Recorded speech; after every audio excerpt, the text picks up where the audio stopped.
వాళ్ళ ప్రాంతాల అభివృద్ధిని ఉద్దేశించి ఏర్పాటు చేయబడిన ఇంటిగ్రేటెడ్ ట్రైబల్ డెవలప్మెంట్ ఏజెన్సీస్ అధ్యక్ష.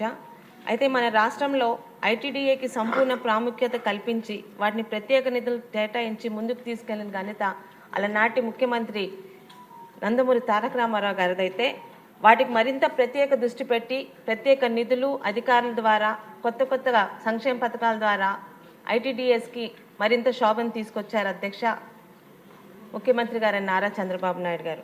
అయితే 2019లో అడ్డగోలుగా జరిగిన జిల్లాల విభజనలోని శ్రీకాకుళం జిల్లాలో 8 నియోజకవర్గాలు ఉన్న శ్రీకాకుళం జిల్లాలో ఈరోజు ఐటీడీఏ లేకుండా పోయింది అధ్యక్ష.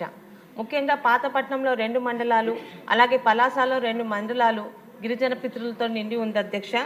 అయితే 2019లో వారు మన మీద పెట్టుకున్న నమ్మకం కనీసం 4 మండలాలున్న శ్రీకాకుళం జిల్లాలో మినీ ఐటీడీఏ అన్నదన్నా తీసుకొస్తామని మనం వారికి హామీ ఇవ్వడం జరిగింది అధ్యక్ష.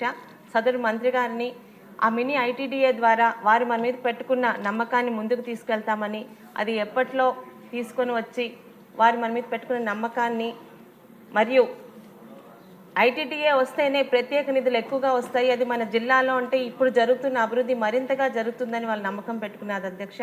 త్వరలోనే ఒకవేళ ప్రభుత్వం దాని మీద ఒక చర్య తీసుకొని నిర్ణయం తీసుకొని ఒక మినీ ఐటీడీఏని శ్రీకాకుళం జిల్లాకి తీసుకొస్తారని మీ ద్వారా సదరు మంత్రి గారిని కోరుకుంటున్నాను అధ్యక్ష. ధన్యవాదాలు. చాలా క్లుప్తంగా చక్కగా అడిగారు శిరీష్ గారు.